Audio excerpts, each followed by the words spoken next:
You're listening to It's Been a Minute from NPR. I'm Brittany Luse. The 95th Academy Awards are happening this weekend, and Ana de Armas has gotten some serious Oscar buzz for Best Actress. The role? Yet another portrayal of the iconic Marilyn Monroe in Blonde. I can't face doing another scene with Marilyn Monroe. The movie is billed as a psychological drama that explores some of the relationships, struggles, and addictions the famed actress experienced. And a few she didn't. I came away from the film seeing Marilyn as very traumatized and also split in two, where Norma Jean is this broken person trapped inside the very fake persona of Marilyn Monroe. And while de Armas was recognized by the Academy, the film itself has divided audiences, and it's earned the disapproval of one critic who feels the director, Andrew Dominik, has taken artistic liberties that reduce and flatten the personhood of Marilyn Monroe.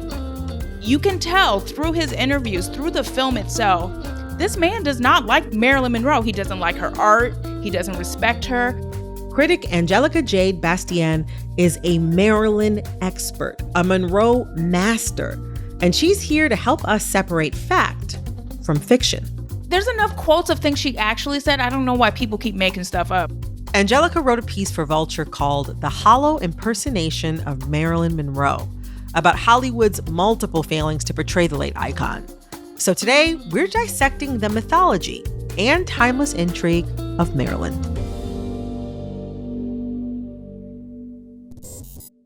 Angelica Jade, thank you so much for coming on. It's been a minute. I'm so happy to be here. I'm excited to be here because I know we are going to get into it. What did you think of the movie? Starting with laughter, okay. Where do I begin?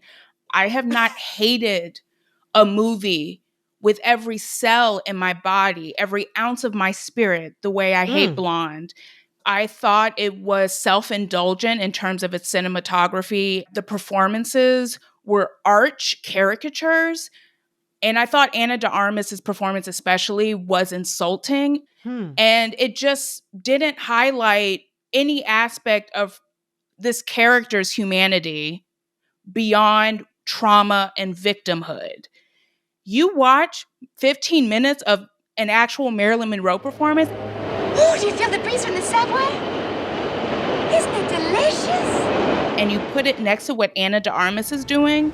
Ooh, you feel the breeze from the subway? Isn't it delicious? It's such a shallow rendition of a human being. I don't think she understands her voice right. I don't think she understands her physicality. And for people who are saying they studied Marilyn so much, I'm not seeing it. So that's the thing. This film is being treated like a biopic, but it's based off of a novel, as in a work of fiction. Not only that, this is the second such film that has been based off of this novel, Blonde, by Joyce Carol Oates. The Blonde TV movie was treated also as a biopic. Yep. The story in the film focuses on things that never happened to Marilyn, or things that maybe didn't happen in that exact way. Like a forced abortion is something that happens in the film. Twice. Yep. Yes, twice. And that's not something that happened to her in life. She did say in her lifetime that, you know, she had been sexually abused, but not exactly in the way that's being shown in the film. Like, it's just, there are these really, I guess, really tragic and traumatizing things that happen to Marilyn, the character within the film of Blonde, that just don't have any connection or grounding in real life. It just seems weird. Oh, does it seem weird, or does it seem in line with how little agency we give beautiful women because they can only be beautiful? And so if beauty is corrupted, which people think Marilyn's beauty was corrupted by what Hollywood represents and all its evils, then all it can be is broken time and time again in these stories. And I think people like to break down women. When you read about Marilyn through the lens of friends she had, it's really fascinating to hear how dynamic and how many sides she has, because we all have multiple sides and complications as human beings, or at least I hope so, unless you're boring as hell. One of my favorite essays about Marilyn was written by Truman Capote, who was a very close friend of hers. And it begins with Truman and Marilyn at a funeral, and she's like coming in late, and they have a fun back and forth. And Marilyn made fun of Queen Elizabeth with a rather derogatory word. Watching Blonde, you cannot imagine that vision of Marilyn being salty. You can't see any sense of humor in her. She has no levity in that movie. She's as heavy as an anchor. Mother, it's me. It's me, Norma Jean. So I want to talk about that. In biopics, or in this case, biopic-like films, like Blonde or My Week with Marilyn, Ugh. or Norma Jean and Marilyn, or what have you. That one's bad.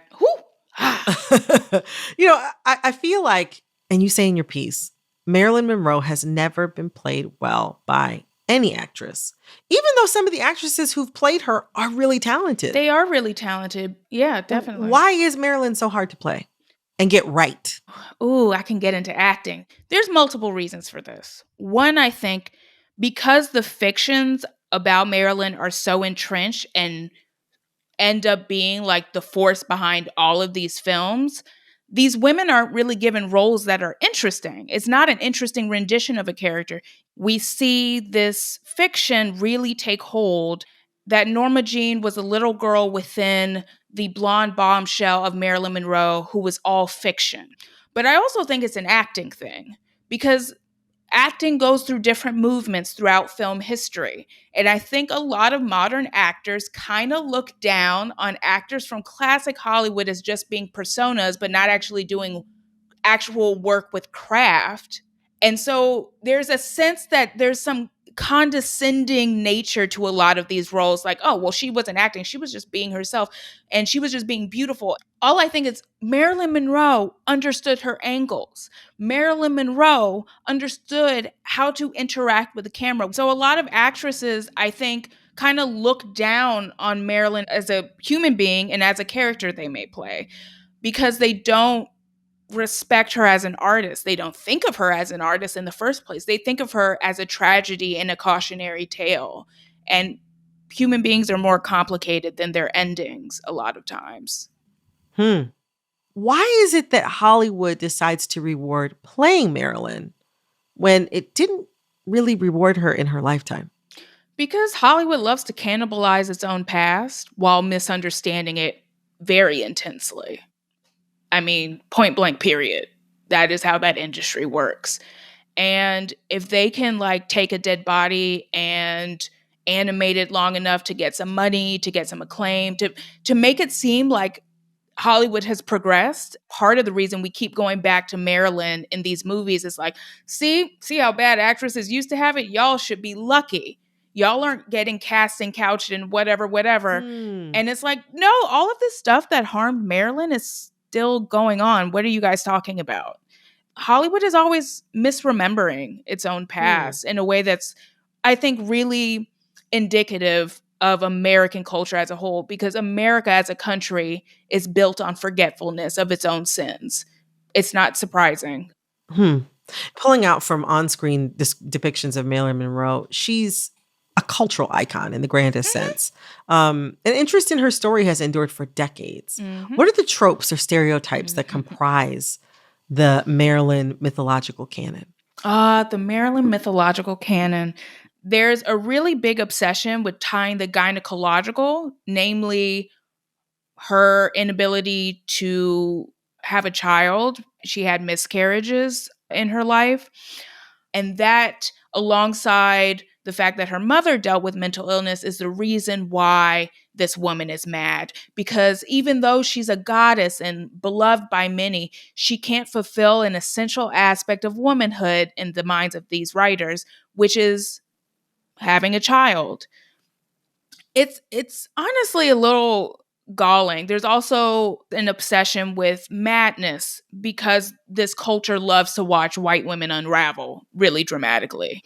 There's little interest in her as an artist, But there's a lot of interest in her screwing people, the whole Kennedy connection, which I've always felt is like way overstated. And often writing about her through the lens of the men who were in her life, as if that was the most interesting aspect of her. It's interesting you brought up the Kennedy connection. That leads to my next question. Part of what contributes to this Marilyn mythology is how deeply she is tied to giant institutions of Americana, such as Hollywood, obviously.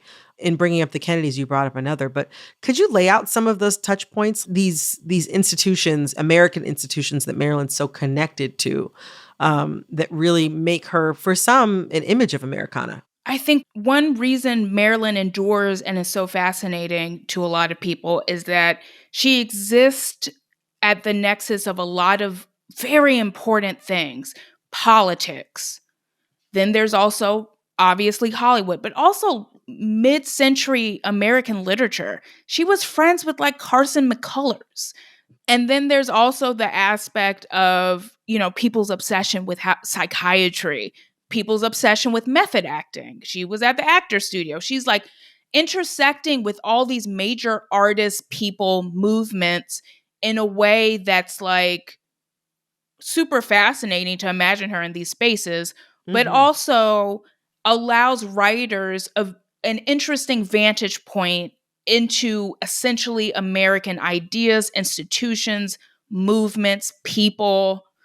I think that's why a lot of these writers turn to Marilyn. I know that's why Joyce Carol Oates definitely did, because it allowed her to discuss and, create a piece of literature enveloped in everything that was going on at that time in history. You can touch on so much through Marilyn. That's why Marilyn becomes a vessel rather than a person for people. Coming up, Marilyn the Artist, and why Angelica Jade calls the late star the patron saint of high femme. Which aspects of real-life Marilyn do you think are overdue for their proper treatment? For me, the aspect of Marilyn that's most overdue for proper treatment is her as an artist and her relationships with other women. Because if you watch Blonde or any movie about her, you would never know she would be friends with a woman like Carson McCullers or was around as many queer people as she was. I mean, you just saying like Marilyn Monroe with other women, like when I Google image search my brain, you know what I mean? I don't really ever think of any stories of her in connection with other women. That's a really good point. Yeah, or like when she was rooming with actress Shelley Winters, and God, Shelley Winters has some fun stories about Marilyn. And you see like a silly side of Marilyn, the Marilyn who couldn't cook but would try and like would joke about it. The Marilyn who was maybe a little bit of a messy roommate, or, all these aspects that make someone human. Women often see details in Marilyn that other people miss, except for Truman Capote and every gay man around her. I think they kind of got her also in a different way than the men who wanted to have sex with her. There are so many aspects of her story that match up with someone like a Marlon Brando. You know what I mean? And it reminds me of this great line that you had in your piece that really spoke to that. The trouble with being a woman and making your art look so natural is that the world believes you unaware of your own magic. You're less skilled artist than unaware naif, merely happening upon great talent.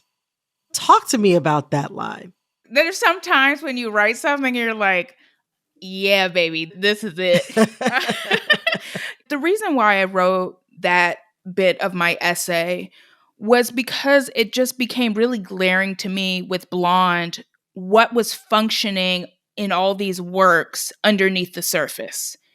And again, it kind of goes back to the inability to see her as a human being. If you're not seeing someone as a human being, how can you see them as an artist in control of their own talent? Marilyn has this quote that I'm going to read from this really great book called Marilyn in Manhattan, Her Year of Joy by Elizabeth Winder. And the quote goes like this. Recently, somebody asked me, what are you trying to do in New York? What do you honestly want to be? I told them, I want to be an artist.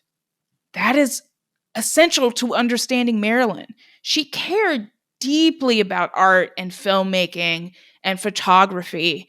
And she wanted to fully inhabit her talent and fully be seen as an intellectual and an artist. And that's the one thing people withheld from her in life and continue to withhold from her in death. Is there any way that her roles do mirror how she was in real life? Any of them? I am always very hesitant to tie an actor too much to the roles that they chose. I will say that various roles definitely demonstrate a sort of care and a sincerity and a sweetness and an empathy that she had that I don't think is really shown in movies about her. I think people like kind of forget how poor she grew up. She was really connected to her working class roots throughout her life. She kind of moved with a grace and a regalness that is not bound to the upper class, but is bound to being a very earthy working class person, which you can really see in an early film of hers called Clash by Night. Joe wants me to marry him. I gathered that. But I hate people bossing me. You marry a fella, the first thing he does is boss you. You told our producer, Corey Antonio, that you think of Marilyn as the patron saint of high femme. I see that in like the most obvious sense, like in the way she looks in photos or things like that.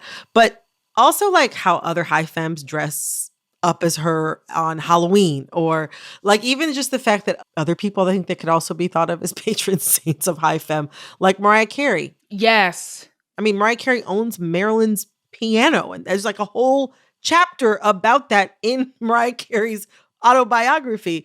Then you think about the fact that like from Madonna to Lady Gaga to Pamela Anderson, they really clearly reference Marilyn's iconography to create their personas, and it works. I wonder what parts of Marilyn and her iconography still resonate in contemporary times. No Hollywood blonde has ever lived up to what Marilyn has done. Every Hollywood blonde has to walk in her footsteps. Like if you're like a platinum blonde, you got to reckon with her, honey. But I think the iconography that really resonates continuously with Marilyn is the sense that she understands that gender is a performance, but it's a performance you can have fun in. So it's not a performance that is like a mask necessarily, but it's an extension of persona. And that like sort of tension is really, I think, interesting. Marilyn also kind of communicates, in a sense, a beautiful woman who refuses to be defined wholly by her beauty, who can make a joke of her beauty, but won't be made into a punchline herself. You feel you have grown? Well, I hardly know how to answer that since they misinterpret that, meaning in inches or something. I'm not talking about that. And then it's also, the girl knew how to move. There's so many beautiful actresses that you can watch who don't understand how their body exists in a space. She understood her body. She understood how to angle it. She understood how to angle her face. She understood how to make her eyes look sleepy and sexy, but also bright and alive. And I think Marilyn was really aware of this, all these sort of tensions around beauty that she had to deal with. In a poem she wrote, "Actress must have no mouth." And I'm like, she understood what was happening to her, but also there was joy in her life. No one is wholly defined by trauma. At least I hope not. That would be a very miserable existence. In a just world, how would we canonize Marilyn Monroe? That's a really good question. I think what needs to be put at the forefront in order to canonize her properly is to understand people have multiple sides and complications and faces and personas they inhabit that all equal up to one person. I think that's important to canonize, as well as her beauty. Not just on a surface level, but an internal light and beauty that she had that, to me, is stunning. There's a sort of joy that she like radiates, and then it encourages you to feel that joy as an audience member. You don't want to marry my son for his money? It's true. Then what do you want to marry him for? I want to marry him for your money. I always believe in the pleasure principle. And I think Marilyn understands that pleasure is central to filmmaking. And she inhabited that. She played that up. She gave us a fun time. She could move us.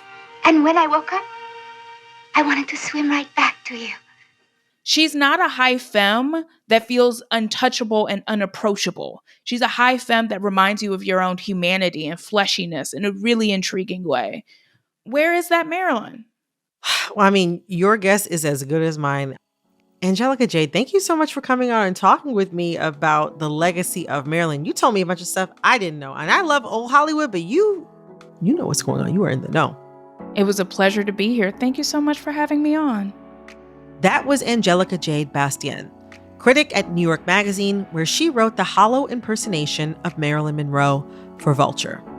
This episode was produced by Corey Antonio Rose and edited by Jessica Placzek. Engineering support came from Carly Strange, Alex Drewenskus. We had fact-checking help from Julia Wool, Greta Pittenger. Our executive producer is Verilyn Williams. Our VP of programming is Yolanda Sanguini, Our senior VP of programming is Anya Grundman. And before I let you go, have you signed up for It's Been a Minute Plus yet? Becoming a Plus subscriber is a great way to support the work we're doing here at NPR. And you'll get to listen to this show without any sponsor breaks. So head over to plus.npr.org/itsbeenaminute to find out more. And to everyone who's already signed up, thank you so much. We really appreciate it. I'm Brittany Luse, and we'll be back Friday with another episode of It's Been a Minute from NPR.